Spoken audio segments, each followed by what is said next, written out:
Bismillahirrahmanirrahim. Assalamualaikum warahmatullahi wabarakatuh. Rekan-rekan media yang kami banggakan, saya bersama Forum Komunikasi Pimpinan Daerah Provinsi Jawa Barat baru saja selesai melakukan video conference dengan 5 kepala daerah, yaitu Bupati Kabupaten Bogor, Wakil Wali Kota Bogor, Wali Kota Depok, Wali Kota Bekasi, dan Bupati Kabupaten Bekasi. Juga kami melakukan rapat ini bersama Pangdam Jaya dan Wakapolda Metro Jaya, karena seperti diketahui, Kota Depok, Kota Bekasi, dan Kabupaten Bekasi secara hierarki pertahanan keamanan ada di Pangdam Kodam Jaya dan Polda Metro. Yang pertama ingin saya sampaikan bahwa Menteri Kesehatan sudah mengirimkan surat persetujuan kemarin sore yang menyatakan bahwa 5 wilayah di Provinsi Jawa Barat itu disetujui untuk melaksanakan PSBB, ya, pembatasan sosial berskala besar. Kami koordinasikan dan kami menetapkan bahwa PSBB di 5 wilayah ini akan dimulai di hari Rabu, tanggal 15 ya? Hari Rabu, dini hari tanggal 15 bulan April 2020 ini selama 14 hari. Setelah 14 hari nanti kita evaluasi apakah diteruskan atau dikurangi intensitasnya. Oleh karena itu, kami sudah berkomitmen selama PSBB 14 hari ini, tes masif sebagai metode pelacakan persebaran virus akan kami maksimalkan. Per hari ini sudah 70.000 tes masif dilakukan di Jawa Barat, dan akan kami teruskan sampai target 100.000 dan seterusnya sampai target 300.000. Yang menarik dari PSBB di 5 wilayah, ada 2 yang sifatnya kabupaten. Maka kabupaten ini berbeda dengan DKI atau Kota Bogor, Kota Depok, Kota Bekasi, mereka memiliki desa. Sehingga tidak bisa diperlakukan PSBB-nya persis seperti yang wilayah kota, seperti contohnya DKI Jakarta. Oleh karena itu, Kabupaten Bogor dan Kabupaten Bekasi memutuskan PSBB-nya terbagi 2. Di zona merah, kecamatan-kecamatan tertentu, PSBB-nya maksimal. Di non-zona merah, PSBB-nya akan menyesuaikan antara minimal sampai kelas menengah, kira-kira begitu. Khusus untuk Kota Depok, Kota Bekasi, dan Kota Bogor akan melaksanakan istilahnya PSBB maksimal.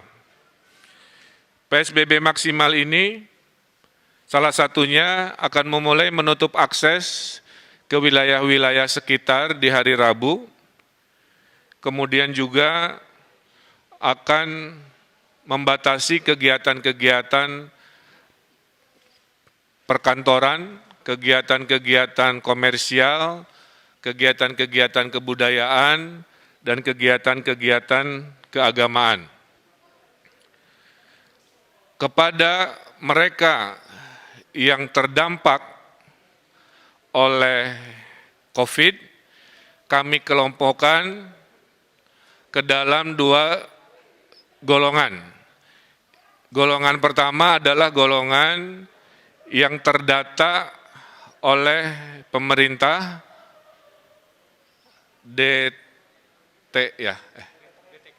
DTKS, maaf.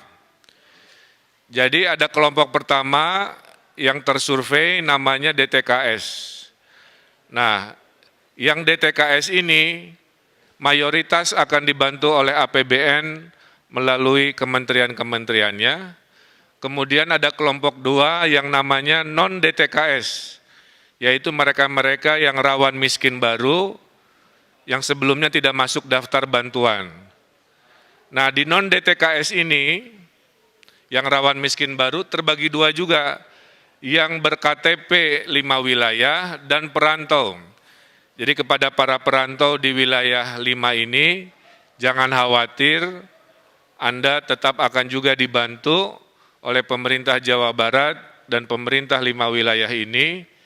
Anda akan dipersamakan haknya, selama Anda memang berhak dan butuh bantuan, kami akan bantu.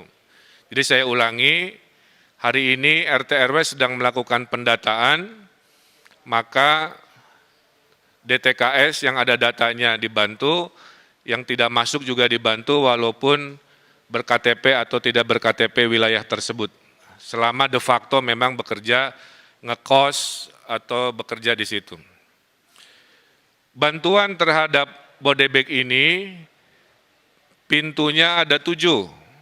Pertama, mereka akan dibantu oleh PKH, ini yang sudah rutin.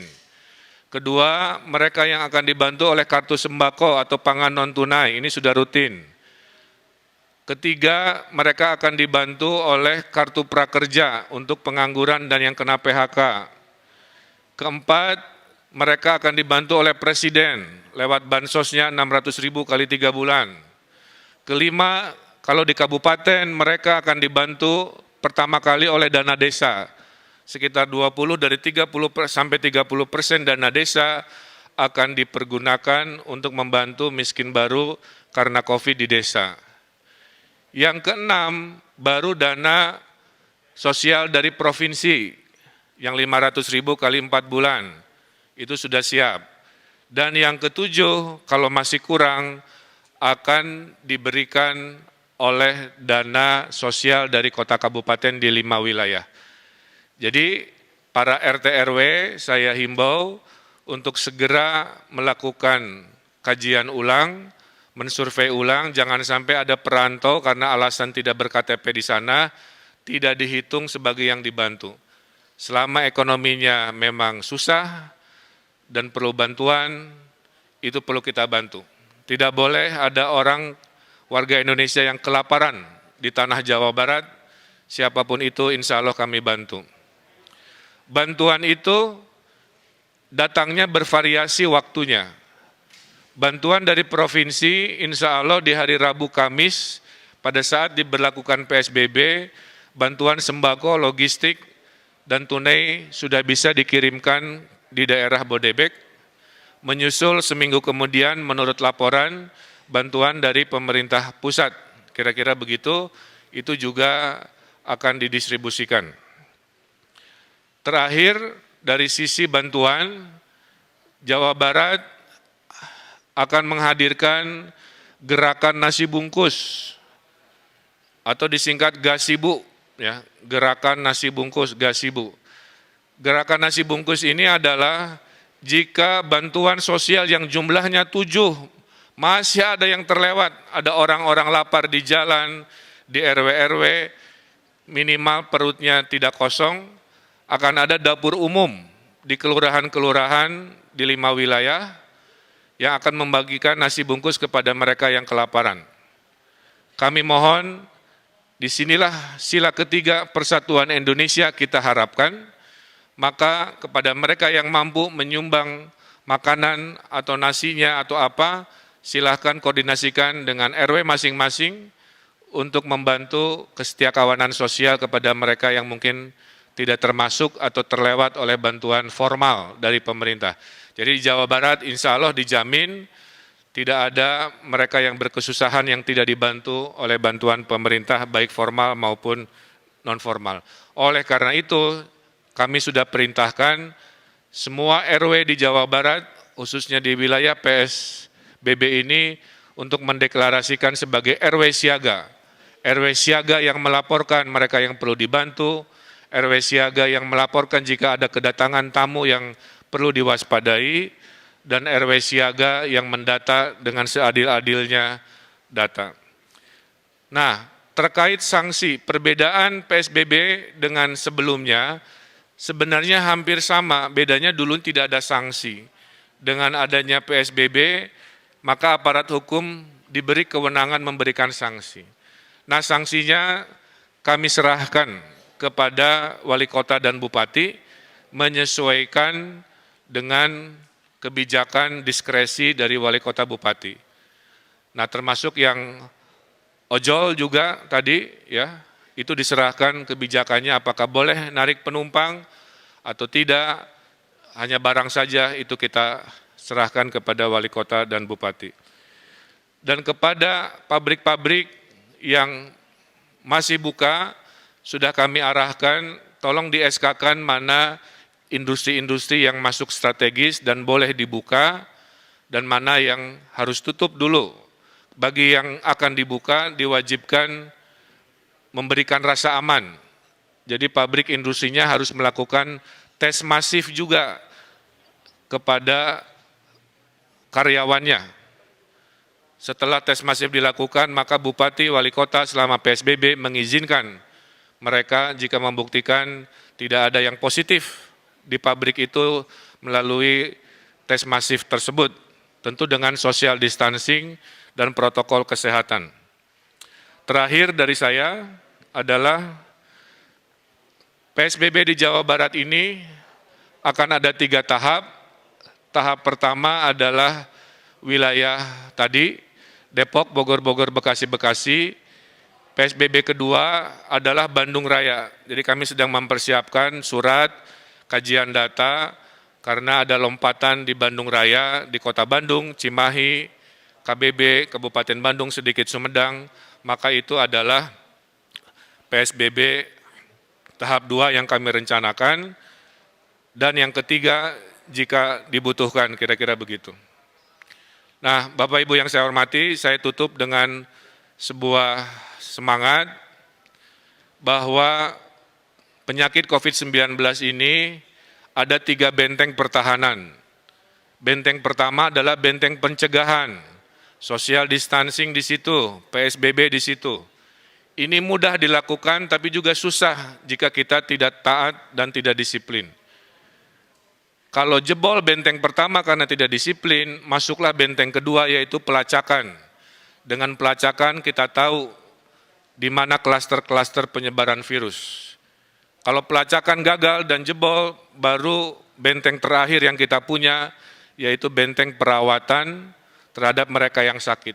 Nah, saya berharap warga Jawa Barat jangan sampai COVID-19 ini langsung membobol benteng pertama, kedua langsung lompat ke benteng ketiga, di mana orang-orang sakit ini menjadi banyak dan kapasitas kita menjadi terbatas dan akhirnya kita mengalami kerepotan.